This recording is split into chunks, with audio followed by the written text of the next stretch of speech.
Hello, everybody. The clock went already, so we won't be dealing with the sound of the clock. And it is right at 10, so that is good. Um, I just have to do my thing. I know I keep saying that I'm going to go on Restream, and then I never do. So let me just go right over here and share, copy the link, join me for Alice in Wonderland. And hit the paste. And we let it do its thing. And once it comes up, then I'll hit the send button, and then I'll share it to the other one. I know I have a couple of people here. So we'll go again, hit the share, share to your page. Join me now for Alice with a capital.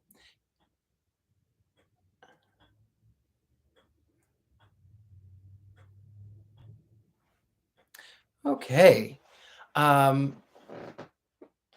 hello, the mystery. Good to see you too. I'm glad that you are here, and I am doing very well. Thank you very much. I'll put this aside over here so that if it goes off, then we'll see that there. Hello, hello. Good to see you. Oh, hi, Matthew. Good to see you, my friend. I didn't really know who you were at first. Hi, Mary Jane. Good to see you too. Sorry, let's see. Okay, that's good. I'm selling some things out of my storage unit, so I am going to turn off the sound because it goes ding ding ding. So that's not fun. Anyway, my lovelies, I'm really excited because we are going to be reading Alice's Adventures in Wonderland, as you well know, maybe from the title. Because I have painted the White Rabbit so many times and created the White Rabbit, I thought that it would be a treat to read Alice's Adventures in Wonderland, which is the original title, not just Alice in Wonderland, but that is perfectly fine too. So I am looking forward to getting started. I'm just going to give everyone a couple of moments to sit back. Hi, Lauren. How are you? Good to have you. Jerry, hello. Good to have you here. So I'm going to just let everyone sort of settle in, have a drink if you like, have some water if you like, or some tea, or perhaps you choose something a little bit stronger. So that's exciting. And yes, as I mentioned, I am selling things in my storage unit. It is time to sort of lighten my load and move on, things that I'm not using, things that can be loved by somebody else. And I always think it's a good idea to go through annual purgings anyway, and then you can say, thank you, I bless you, I'm so glad that you came into my life, even if it is going into the bin. Hello, Amber. Good evening. Good evening. And yes, so many lovely people here tonight. I know there's only 8 so far, but hello, everybody. I think we can go ahead and get started. Why not? Anyway, hello, I am your host. Richard Lale is one name, not two. If I were just Richard, that'd be a dick. Anyway, welcome to the Gentleman Psychic. And without further ado, welcome to Alice's Adventures in Wonderland.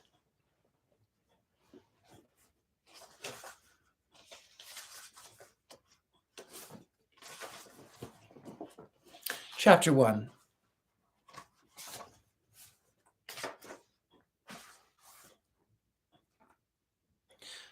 All in the golden afternoon, full leisurely we glide, for both our oars with little skill by little arms are plied, while little hands make vain pretense our wanderings to guide.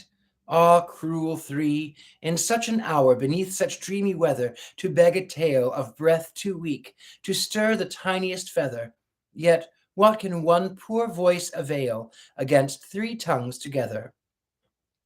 Imperious Prima flashes forth her edict to begin it. The gentler tone, Skunda hopes, there will be nonsense in it. while Teresia interrupts the tale. Not more than once a minute, anon, to sudden silence won. In fancy they pursue the dream child moving through a land of wonders wild and new, in friendly chat with bird or beast, and half believe it true. And ever as the story drained the wells of fancy dry, and faintly strove that weary one to put the subject by, the rest next time, it is next time, the happy voices cry. Thus grew the tale of Wonderland. Thus slowly, one by one, its quaint events were hammered out, and now the tale is done, and home we steer, a merry crew, beneath the setting sun.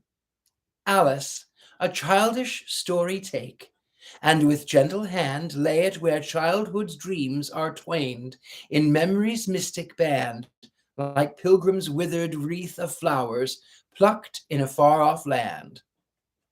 This is chapter 1, Down the Rabbit Hole.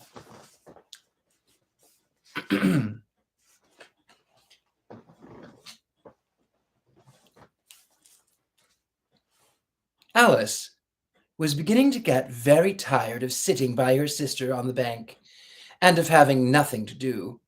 Once or twice she had peeped into the book her sister was reading, but it had no pictures or conversations in it, and what is the use of a book, thought Alice, without pictures or conversation? So she was considering in her own mind as well as she could, for the hot day made her feel very sleepy and stupid, whether the pleasure of making a daisy chain would be worth the trouble of getting up and picking the daisies, when suddenly a white rabbit with pink eyes ran close by her. There was nothing so very remarkable in that, nor did Alice think it so very much out of the way to hear a rabbit say to itself, "Oh dear, oh dear, oh dear, I shall be late." When she thought it over afterwards, it occurred to her that she ought to have wondered at this, but at the time it all seemed quite natural. But when the rabbit actually took a watch out of its waistcoat pocket and looked at it, and then hurried on, Alice started to her feet, for it flashed across her mind that she had never before seen a rabbit with either a waistcoat pocket or a watch to take out of it. And burning with curiosity, she ran across the field after it, and fortunately was just in time to see it pop down a large rabbit hole under the hedge. In a moment, down went Alice after it, never once considering how in the world she was going to get out again. The rabbit hole went straight on like a tunnel for some way, and then dipped suddenly down. So suddenly that Alice had not a moment to think about stopping herself before she found herself falling down a very deep well. Either the well was very deep, or she fell very slowly, for she had plenty of time as she let down to look about her and to wonder what was going to happen next. First, she tried to look down and make out what she was coming to, but it was too dark to see anything. Then she looked at the sides of the well and noticed that they were filled with cupboards and bookshelves. Here and there she saw maps and pictures hung up on pegs. She took down a jar from one of the shelves as she passed. It was labeled orange marmalade, but to her great disappointment, it was empty. She did not like to drop the jar for fear of killing somebody, so she managed to put it into one of the cupboards as she fell past it. Well, thought Alice to herself, after such a fall as this, I shall think nothing of tumbling downstairs. How brave they'll all think me at home. Why, I wouldn't say anything about it, even if I fell off the top of the house, which was very likely true. Down, down, down. Would the fall never come to an end? I wonder how many miles I've fallen by this time, she said aloud. And I must be getting somewhere near the center of the earth. Now let me see. That would be 4,000 miles down, I think. For you see, Alice had learned several things of this sort in her lessons in the schoolroom. And though this was not a very good opportunity for showing off her knowledge, as there was no one to listen to her, still it was good practice to say it over. Yes, that's about the right distance. But then I wonder what latitude or longitude I've got to. Alice had no idea what latitude was, or longitude either, but thought they were nice, grand words to say. Presently she began again. I wonder if I shall fall right through the earth. How funny. I'll seem to come out among people that walk with their heads downward. The antipathies, I think. She was rather glad there was no one listening this time, as it didn't sound at all the right word. But I shall have to ask them what their name of the country is. You know, please, ma'am, is this New Zealand or Australia? And she tried to curtsy as she spoke. Fancy curtsying as you're falling through the air. Do you think you could manage it? And what an ignorant little girl she'll think me for asking. No, it'll never do to ask. Perhaps I shall see it written up somewhere. And down, down, down. There was nothing else to do, so Alice soon began talking again. Dinah will miss me very much tonight, I should think. Dinah was the cat. I hope they'll remember her saucer of milk at tea time. Dinah, my dear, I wish you were down here with me. There are no mice in the air, I'm afraid, but you might catch a bat, and that's very much like a mouse, you know. But do cats eat bats? I wonder. And here Alice began to get rather sleepy, and went on saying to herself in a dreamy sort of way, do bats eat cats? Do cats eat bats? And sometimes do bats eat cats? For you see, she couldn't answer either question. It didn't much matter which way she put it. She felt like she was dozing off, and had just begun to dream that she was walking hand in hand with Dinah, and saying to her very earnestly, now, Dinah, tell me the truth. Did you ever eat a bat? When suddenly, thump, thump, down she came on a heap of sticks and dry leaves, and the fall was over. Alice was not a bit hurt, and she jumped up to her feet. In a moment she looked up, but it was all dark overhead. Before her was another long passage, and the white rabbit was still in sight, hurrying down it. There was not a moment to be lost. Away went Alice like the wind, and was just in time to hear it say as it turned a corner, oh, my ears and whiskers, oh, how late it's getting. She was close behind it when she turned the corner, but the rabbit was no longer to be seen. She found herself in a long, low hall, which was lit by a row of lamps hanging from the roof. There were doors all around the hall, but they were all locked. And when Alice had been all the way down one side and up the other, trying every door, she walked sadly down the middle, wondering how she was ever to get out again. Suddenly she came upon a little three-legged table, all made of solid glass.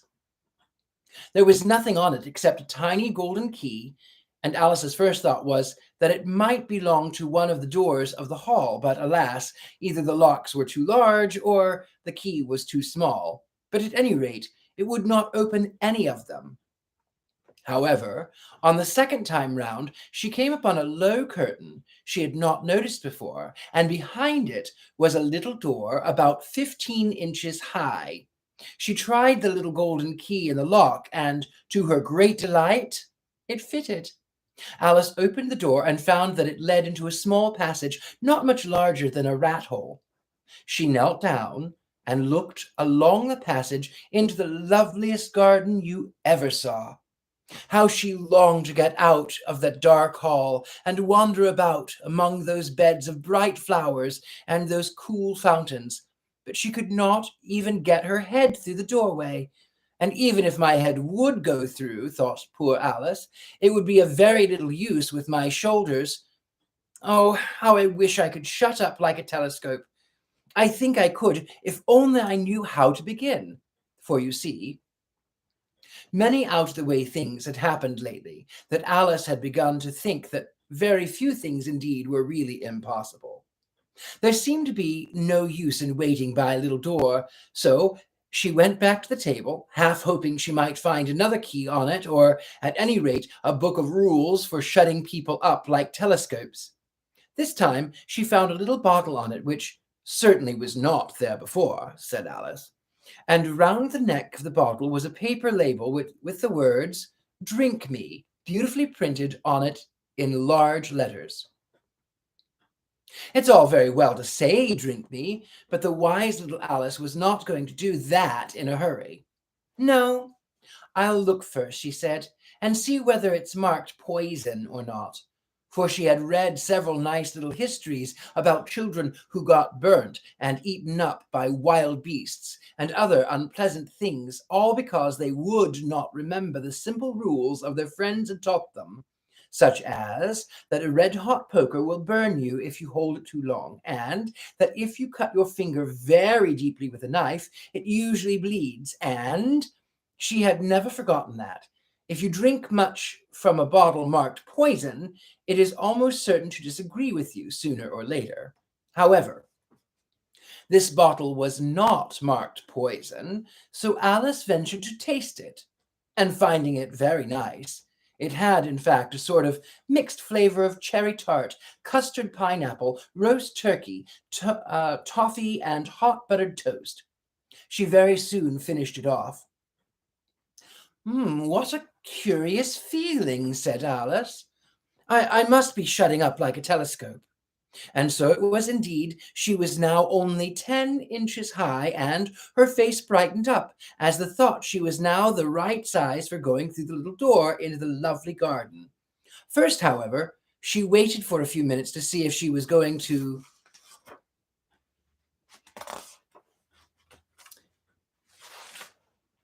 She waited a few minutes to see if she was going to shrink any further. She felt a little nervous about this, for it might end, said Alice to herself, in my going out altogether, like a candle. I wonder what I should be like then, and then tried to fancy what the flame of a candle is like after the candle is blown out, for she could not remember ever having seen such a thing. After a while, finding that nothing more happened, she decided on going into the garden at once. But alas, poor Alice! When she got to the door, she found she had forgotten the little golden key, and when she went back to the table for it, she found she could not possibly reach it. She could see it quite plainly through the glass, and she tried her best to climb up one of the legs of the table, but it was too slippery. And when she had herself out with trying, tired herself out with trying, the poor little thing sat down and cried. "Come, there's no use in crying like that," said Alice to herself rather sharply. "I advise you to leave off this minute." She generally gave herself very good advice, though she was seldom followed it, and sometimes she scolded herself so severely as to bring tears into her eyes. And once she remembered trying to box her own ears for having cheated herself in a game of croquet she was playing against herself. For this curious child was very fond of pretending to be two people. But it's no use now, thought poor Alice, to pretend to be two people. Why, there's hardly enough of me left to make one respectable person. Soon her eyes fell on a little glass box that was lying under the table. She opened it and found that the very small cake, on which the words "Eat me" were beautifully marked in currants. "Well, I'll eat it," said Alice, "and if it makes me grow larger, I can reach the key, and if it makes me grow smaller, I can creep under the door. So either way, I'll go into the garden, and I don't care which happens." She ate a little bit and said anxiously to herself, "Which way? Which way?" holding her hand on top of her head to feel which way it was growing, and she was quite surprised to find that she remained the same size.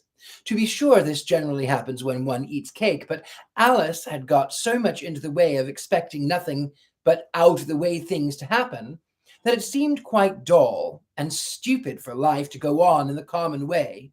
So she sat to work, and very soon finished off the cake. Chapter 2. The Pool of Tears.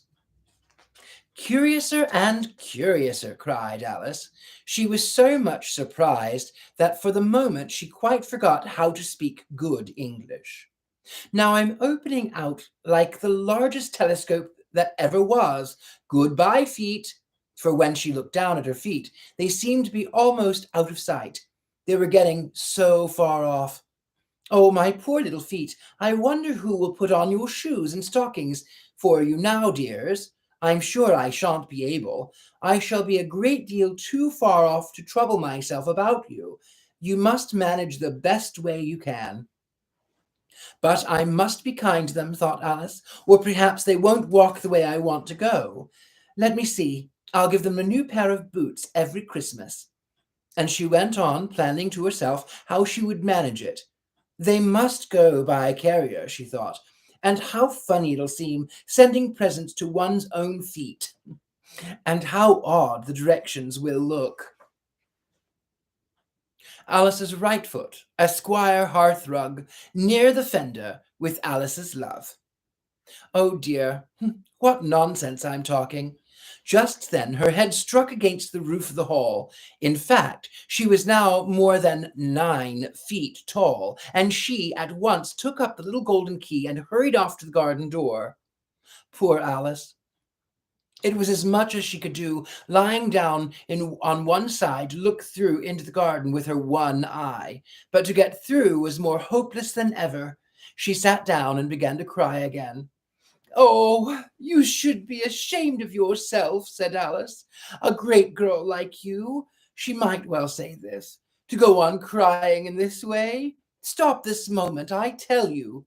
But she went on all the same, shedding gallons of tears until there was a large pool all around her, about 4 inches deep and reaching halfway down the hall.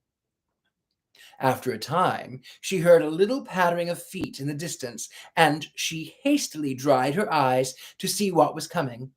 It was the White Rabbit returning, splendidly dressed, with a pair of white kid gloves in one hand and a large fan in the other.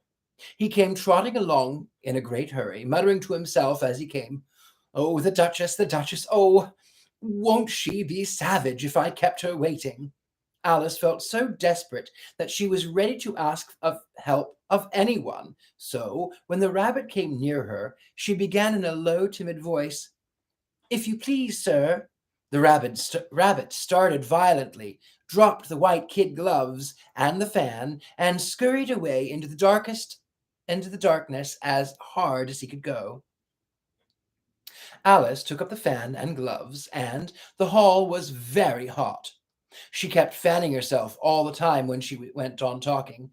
"Dear, dear, how queer everything is today. And yesterday things went on just as usual. I wonder if I've changed in the night.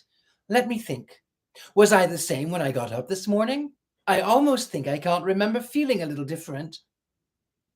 I almost think I can remember feeling a little different. But if I'm not the same, the next question is, who in the world am I? Ah, that's the great puzzle." And she began thinking over all the children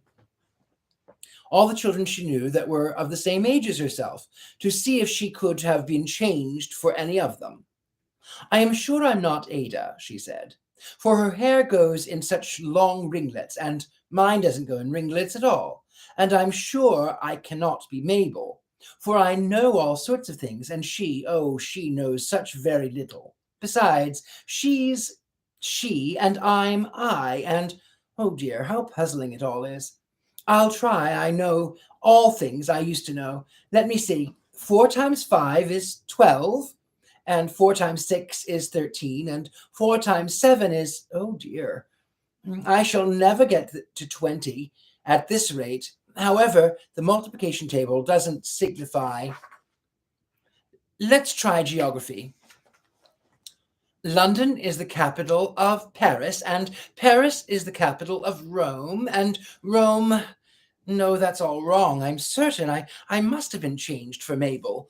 I'll try and say, how doth the little.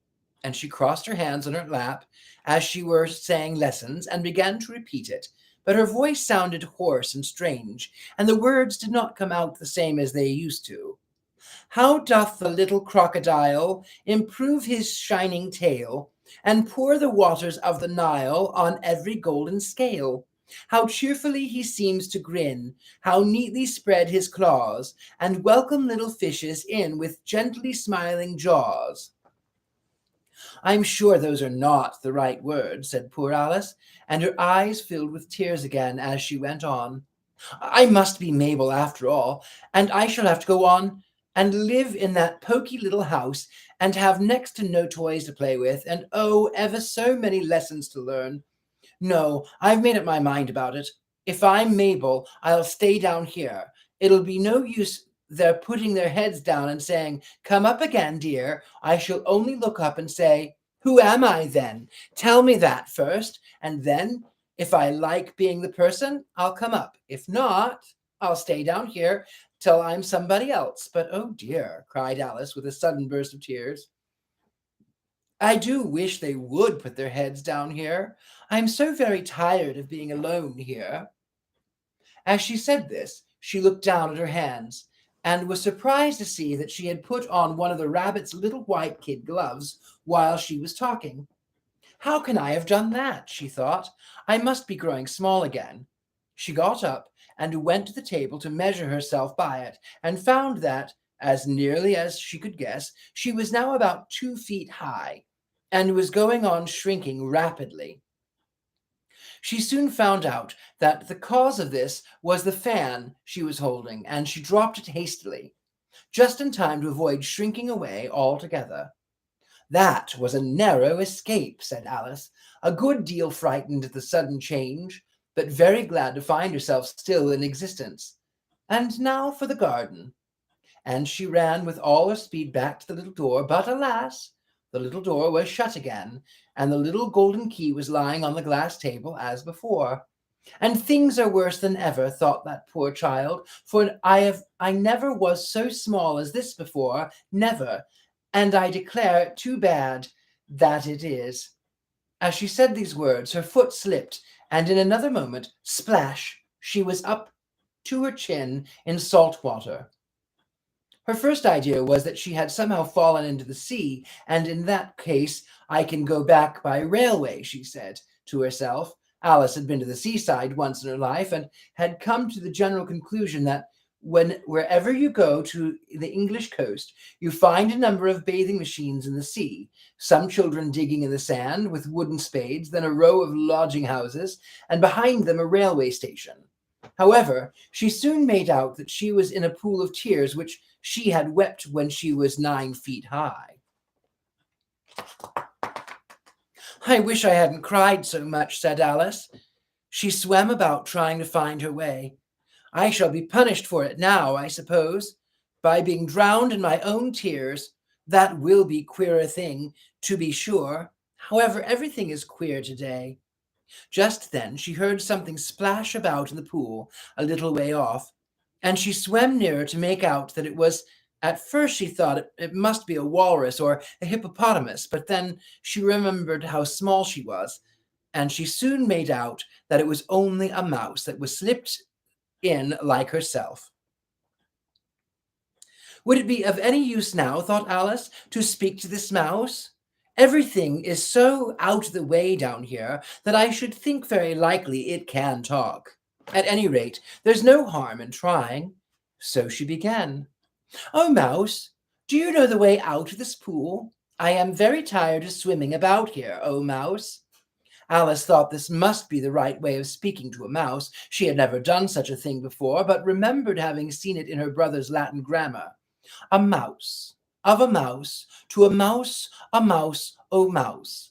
The mouse looked at her rather inquisitively, and seemed to her to wink with one of its little eyes, but it said nothing. Perhaps it doesn't understand English, thought Alice. I dare say it's a French mouse. Come over here with William the Conqueror, for with all her knowledge of history, Alice had no very clear notion how long ago anything had happened. So she began again. Où est the marchot?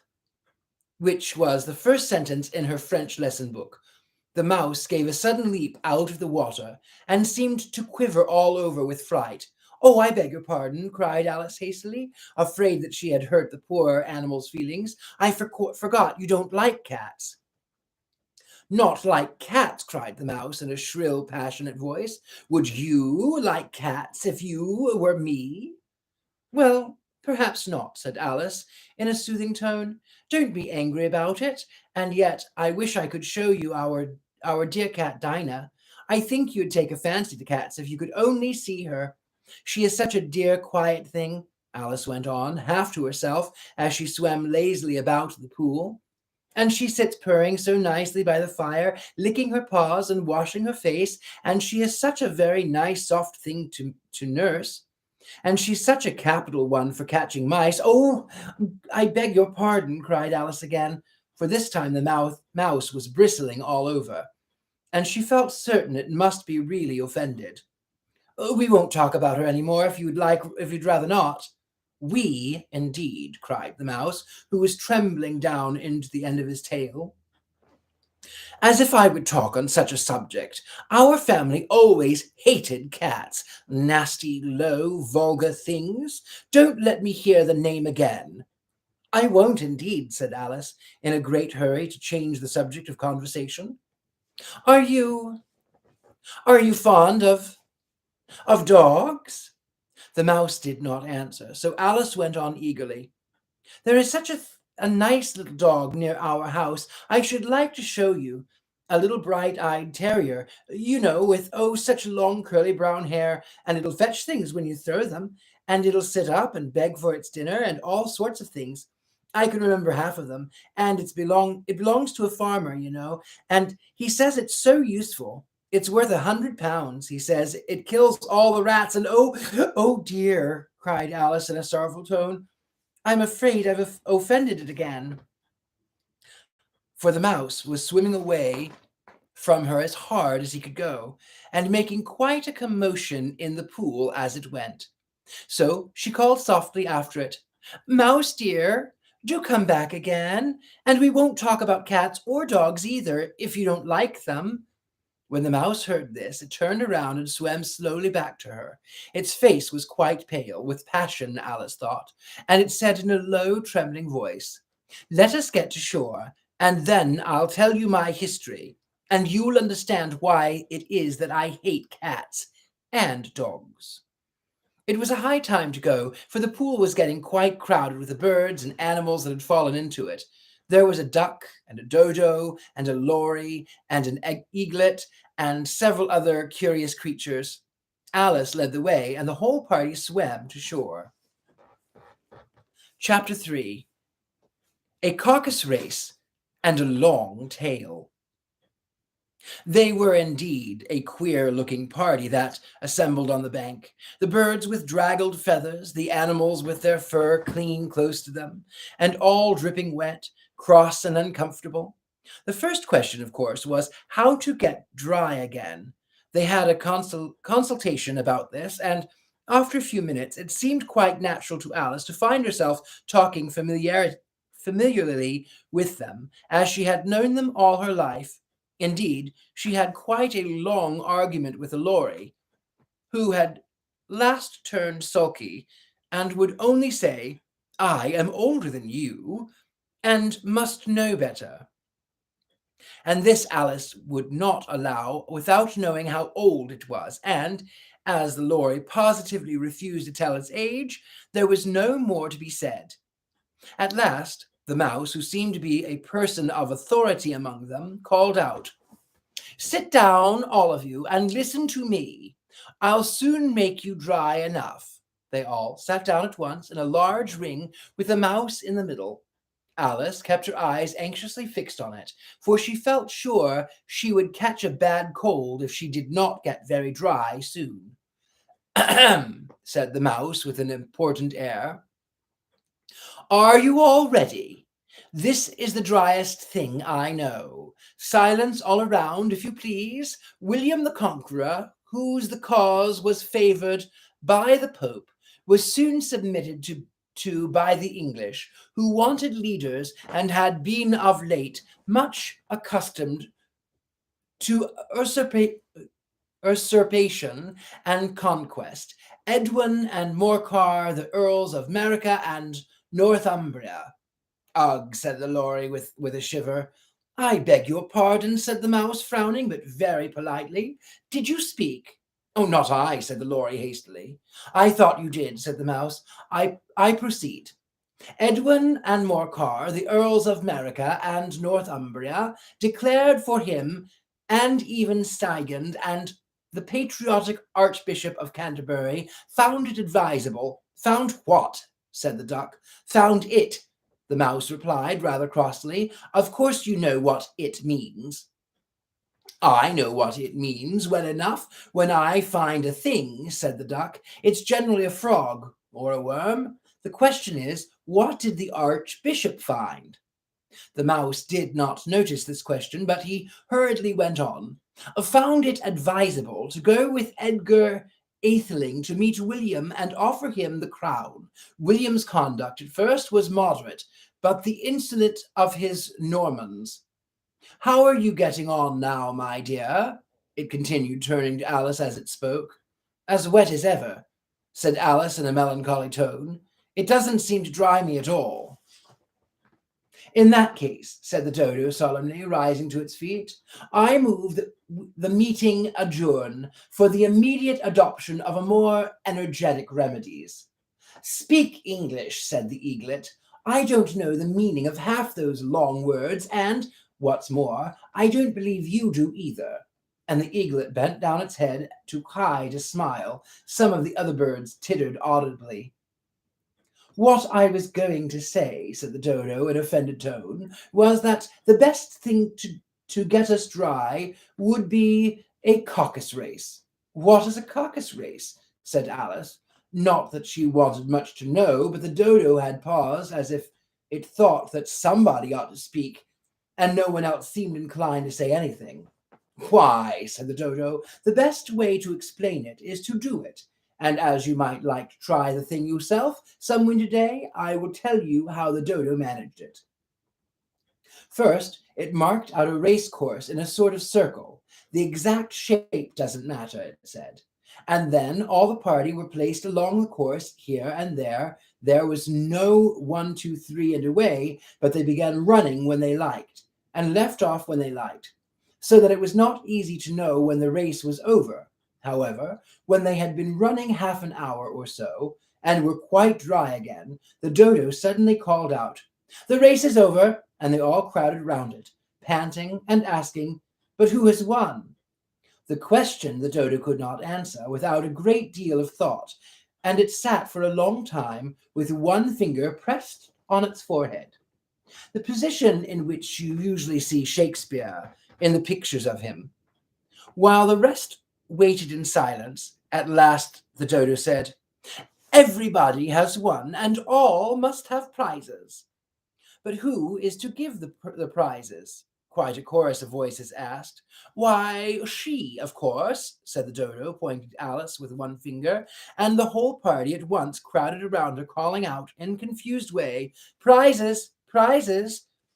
Alice had no idea what to do, and in despair she put her hand in her pocket and pulled out a box of comfits. Luckily, the salt water had not gotten into it, and she handed them round as prizes. There was exactly one piece all around. But she must have a prize herself, you know, said the Mouse. Of course, the Dodo replied very gravely. What else have you got in your pocket? He went on, turning to Alice. Only a thimble, said Alice sadly. Hand it over here, said the Dodo. Then they all crowded round her once more, while the Dodo solemnly presented the thimble, saying, We beg your acceptance of this elegant thimble. And when it had finished this short speech, they all cheered. Alice thought the whole thing was very absurd, but they all looked so grave that she did not dare to laugh, and as she could not think of anything to say, she simply bowed and took the thimble, looking as solemn as she could. The next thing was to eat the comfits. This caused some noise and confusion, as the large birds complained that they could not taste theirs, and the small ones choked and had to be patted on the back. However, it was over at last, and they sat down again in a ring, and begged the Mouse to tell them something more. You promised to tell me your history, who you know, said Alice, and why you hate C and D, she added in a whisper, half afraid that it would be offended again. Mine is a long and sad tale, said the mouse, turning to Alice and sighing. It is a long tale, certainly, said Alice, looking down with wonder at the mouse's tail. But why do you call it sad? And she kept on puzzling about it while the mouse was speaking, so that her idea of the tale was something like this. Furry said to a mouse that he met in the house. Let us both go to law. I will prosecute you. Come, I'll take you no denial. We must have the trial. We really this morning I've nothing to do, said the mouse to cur. Such a trial, dear sir, with no jury or judge would be wasting our breath. I'll be judge, I'll be jury, said cunning old furry. I'll try the whole cause and condemn you to death. You are not attending, said the mouse to Alice severely. What are you thinking of? I beg your pardon, said Alice very humbly. You got to the fifth bend, I think. I had not, cried the mouse sharply and very angrily. I'm not, said Alice, always ready to make herself useful and looking anxiously about her. Oh, do let me help you undo it. I shall do nothing of the sort, said the mouse, getting up and walking away. You insult me by talking such nonsense. I didn't mean it, pleaded poor Alice, but you're so easily offended, you know. The mouse only growled in reply. Please come back and finish your story, Alice called after it, and the others all joined in the chorus. Yes, please do. But the mouse only shook its head impatiently and walked a little quicker. What a pity it wouldn't stay, sighed the Lory, as soon as it was quite out of sight. And the old crab took the opportunity of saying to her daughter, Ah, my dear, let this be a lesson to you never to lose your temper. Hold your tongue, ma, said the young crab, a little snappishly. You're enough to try the patience of an oyster. I wish I had our Dinah here. I know I do, said Alice aloud, addressing nobody in particular. She'd soon fetch it back. And who is a Dinah, if I might venture to ask the question, said the Lory. Alice replied eagerly, for she was always ready to talk about her pet. Dinah's our cat, and she's such a capital one for catching mice you can't think. And oh, I wish you could see her after the birds. Why, she'll eat a little bird as soon as look at it. The speech caused a remarkable sensation among the party. Some of the birds hurried off at once. One old magpie began wrapping itself up very carefully, remarking, I really must getting home. The night air doesn't suit my throat. And a canary called out in a trembling voice to its children, Come away, my dears. It's high time you were all in bed. On various pretexts, they all moved off, and Alice was left alone. I wish I hadn't mentioned Dinah, she said to herself in a melancholy tone.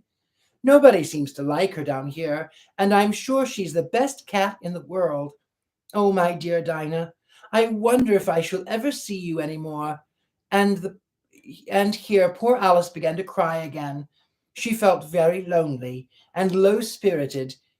In a little while, however, she again heard a little pattering of footsteps in the distance, and she looked up eagerly, half hoping that the mouse had changed his mind and was coming back to finish his story. Chapter 4. The Rabbit Sends a Little Bill.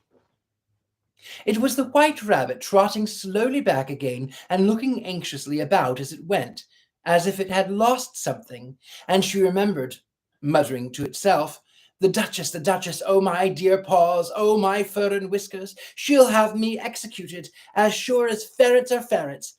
Where can I have dropped them, I wonder? Alice guessed in a moment that it was looking for the fan and the pair of little white kid gloves, and she very good-heartedly began hunting about for them, but they were nowhere to be seen. Everything seemed to have changed since her swim in the pool, and the great hall with the glass table and the little door had vanished completely. Very soon the rabbit noticed Alice as she went hunting about, and called out to her in an angry tone, "Why, Marianne, what are you doing out here? Run home this moment and fetch me a pair of gloves and a fan. Quick now!" And Alice was so much frightened that she ran off at once in the direction it pointed to without trying to explain the mistake it had made. "He took me for his housemaid," she said to herself as she ran. "How surprised he'll be when he finds out who I am. But I'd better take him his fan and gloves, that is, if I can find them." As she said this, she came upon a neat little house, on the door of which was a bright brass plate with the name W. Rabbit engraved upon it. She sent it in without knocking She went in without knocking, and hurried upstairs in great fear lest she would meet the real Marianne, and be turned out of the house before she had found the fan and gloves. "How queer it seems," Alice said to herself, "to be going messages for a rabbit. I suppose Dinah'll be sending me messages next." And she began fancying the sort of thing that would happen. "Miss Alice, come here directly and get ready for your walk. Coming in a minute, nurse, but I've got to watch this mouse hole till Dinah comes back and see that the mouse doesn't get out. Only I don't think," Alice went on, "that they'd let Dinah stop in the house if it begun ordering people about like that." By this time, she had found her way into a tidy little room with a table in the window, and on it, as she had hoped, a fan and 2 or 3 pairs of tiny white kid gloves. She took up the fan and a pair of gloves, and was just going to leave the room when her eye fell upon a little bottle that stood near the looking-glass. There was no label this time, with no words "Drink me," but nevertheless she uncorked it and put it to her lips. "I know something interesting is sure to happen," she said to herself, "whenever I eat or drink anything, so I'll just see what this little bottle does. I do hope it'll make me grow large again, for really I'm quite tired of being such a tiny little thing." It did so indeed, and much sooner than she had expected. Before she had drunk half the bottle, she found her head pressing against the ceiling, and had to stoop to save her neck from being broken. She hastily put down the bottle, saying to herself, "That's quite enough. I hope I shan't grow any more. As it is, I can't get out the door. I do wish I hadn't drunk quite so much." Alas, it was too late to wish that. She went on growing, and very soon had to kneel down on the floor, and in another minute there was not even room for this, and she tried the effect of lying down with one elbow against the door and the other arm curled around her head. Still, she went on growing, and, as the last resource, she put one arm out one of the windows and one foot up the chimney, and said to herself, "Now I can do no more. Whatever happens, what will become of me?" Luckily for Alice, the little magic bottle had now had its full effect, and she grew no larger. Still, it was very uncomfortable, and as there seemed to be no sort of chance of her getting out of the room again, no wonder she felt unhappy. It was much pleasanter at home, thought poor Alice, when one wasn't always growing larger or smaller and being ordered about by mice and by rabbits. I almost wish I hadn't gone down that rabbit hole, and yet, it is rather curious, this sort of life. I do wonder what can have happened to me.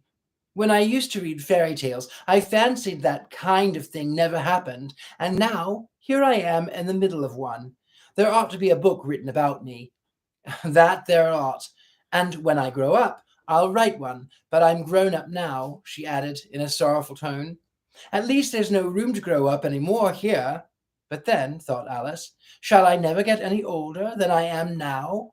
That'll be a comfort one way, never to be an old woman, but then always to have lessons to learn. Oh, I shouldn't like that.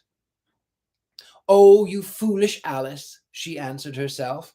"How can you learn lessons in here? Why, there's hardly room for you, and no room at all for any lesson books."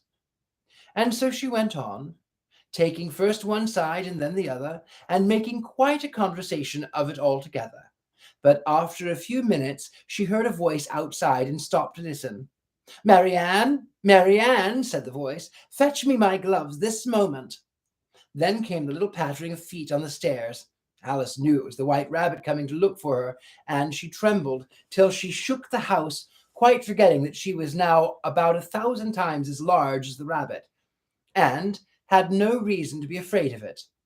Presently the rabbit came up the door and tried to open it, but as the door opened inwards, and Alice's elbow was pressed hard against it, that attempt proved a failure. Alice heard it say to itself, "Then I'll go around and get in the window." "That you won't," thought Alice, and after waiting till she fancied she heard the rabbit just under the window, she suddenly spread out her hand and made a snatch in the air. She did not get a hold of anything, but she heard a little shriek and a fall and a crash of broken glass, from which she concluded that it was just possible it had fallen into a cucumber frame, or something of that sort. Next came an angry voice, the rabbit's. "Pat, Pat, where are you?" And when the voice she had never heard before, "Sure then, I'm here digging for apples, your honor." "Digging for apples indeed," said the rabbit angrily. "Here, come and help me out of this." Sounds of more broken glass. "Now tell me, Pat, what's that in the window?" "Sure, that's an arm, your honor." He pronounced it arum. "An arm, you goose. Who ever saw one that size? Why, it fills the whole window." "Sure it does, your honor, but it's an arm for all that." "Well, it's got no business there. At any rate, go and take it away." There was a long silence after this, and Alice could only hear whispers now and then, such as, "Sure, I don't like it, your honor, at all." Do I as I tell you, you coward?" And at last she spread out her hand again and made another snatch in the air. This time there were two little shrieks and more sounds of broken glass. "What a number of cucumber frames there must be," thought Alice. "I wonder what they'll do next. As for pulling me out of the window, I only wish they could. I'm sure I don't want to stay in here any longer." She waited for some time without hearing anything more. At last came a rumbling of little cart wheels and the sound of a good many voices all talking together. She made out the words, "Where's the other ladder? Why, I hadn't to bring in but one. Bill's got the other. Bill, fetch it here, lad. Here, put 'em up and take that corner. No, tie 'em together first. They don't reach half up high enough yet." "Oh, they'll do well enough. Don't be particular. Here, Bill, catch hold of the rope. Will the roof bear? Mind that loose slate. Oh, it's coming down. Heads below." A loud crash. "Now, who did that? It was Bill, I fancy. Who's to go down the chimney? Nay, I shan't. You do it." "That I won't do, then. Bill's to go down. Here, Bill, the master says you're to go down the chimney." "Oh, so Bill's got to come down the chimney, has he?" said Alice to herself. "Why, they seem to put everything upon Bill. I wouldn't be in Bill's place for a good deal. This fireplace is narrow, to be sure, but I think I can kick a little." She drew her foot as far down the chimney as she possibly could, and waited till she heard a little animal, she could guess of what sort it was, scratching and scrumbling about in the chimney close above her. Then, saying to herself, "This is Bill," she gave one sharp kick and waited to see what would happen next. The first thing she heard was the general chorus of three, "There goes Bill." Then the rabbit's voice alone, "Catch him, you by the hedge." Then silence. And then another confusion of voices. "Hold up his head, Brandy. Brandy now. Don't choke him. How was that, old fellow? What happened to you? Tell us about it." Last came a little feeble squeaking voice. "That's Bill," thought Alice. "Well, I hardly know more, thank ye. I better know I better know, but I'm a deal too flustered to tell you. All I know is something comes at me like a jack-in-the-box, and up I goes like a skyrocket." "So you did, old fellow," said the others. "We must burn the house down," said the rabbit's voice, and Alice called out as loud as she could, "If you do, I'll set Dinah at you." There was a dead silence instantly, and Alice thought to herself, "I wonder what they will do next. If they had any sense, they'd take the roof off. After a minute or two, they'd begin moving about again." And Alice heard the rabbit say, "A barrowful will do, to begin with." A barrowful of what? thought Alice. But she had not long to doubt, for the next moment a shower of little pebbles came rattling in the windows, and some of them hit her in the face. "I'll put a stop to this," she said to herself, and she shouted, "You'd better not do that again," which produced another dead silence. Alice noticed with some surprise the pebbles were all turning into little cakes as they lay on the floor, and a bright idea came into her head. "If I eat one of these cakes," she thought, "it's sure to make some change in my size, and it can't possibly make me larger. It must make me smaller, I suppose." So she swallowed one of the cakes, and was delighted to find that she began shrinking directly. As soon as she was small enough to get through the door, she ran out of the house and found quite a crowd of little animals and birds waiting outside. The poor little lizard, Bill, was in the middle, being held up by two guinea pigs, who were giving it something out of a bottle. They all made a rush at Alice the moment she appeared, but she ran off as hard as she could, and soon found herself safe in a thick wood. "The first thing I've got to do," said Alice to herself, as she wandered about in the wood, "is to grow to my right size again, and the second thing is to find my way into that lovely garden. I think that will be the best plan." It sounded an excellent plan, no doubt, and very neatly and simply arranged. The only difficulty was that she had not the smallest idea how to set about it. And while she was peering about anxiously among the trees, a little sharp bark just over her head made her look up again in a great hurry. An enormous puppy was looking down at her with large, round eyes, and feebly stretching out one paw, trying to touch her. "Poor little thing," said Alice, in a coaxing tone, and she tried hard to whistle to it, but she was terribly frightened all the time at the thought that it might be hungry, in which case it would be very likely to eat her in spite of all of her coaxing.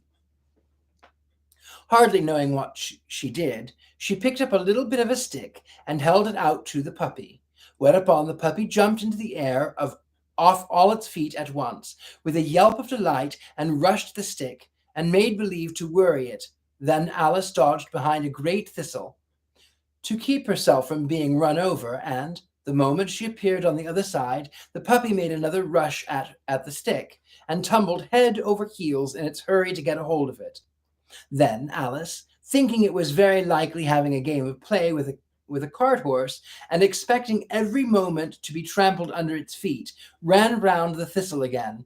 Then the puppy began a series of short charges at the stick, running a very little way forwards each time, and a long way back, and barking hoarsely all the while, till at last it sat down a good way off, panting, with a tongue hanging out of its mouth, and its great eyes half shut.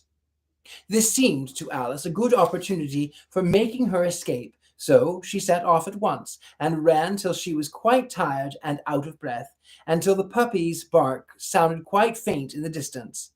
"And yet, what a dear little puppy it was," said Alice, as she leant against the buttercup to rest herself, and fanned herself with one of the leaves. "I should have liked teaching it tricks very much, if I'd only been the right size to do it. Oh dear, I'd nearly forgotten that I've got to grow up again. Let me see, how is it going to be managed? I suppose I ought to drink or eat something or other, but that great question is what?" The great question certainly was what. Alice looked all around her at the flowers and the blades of grass, but she did not see anything that looked like the right thing to eat or drink under the circumstances. There was a large mushroom growing near her, about the same height as herself, and when she had looked under it, and on both sides of it, and behind it,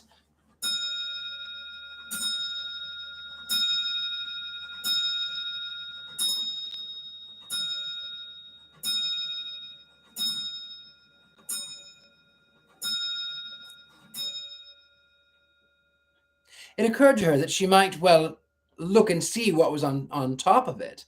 She stretched herself up on tiptoe and peeped over the edge of the mushroom, and her eyes immediately met those of a large caterpillar that was sitting on top with its arms folded, quietly smoking a long hookah and taking not the smallest notice of her or of anything else. We will return next week as we continue chapter 5. I hope you're enjoying this, my lovelies.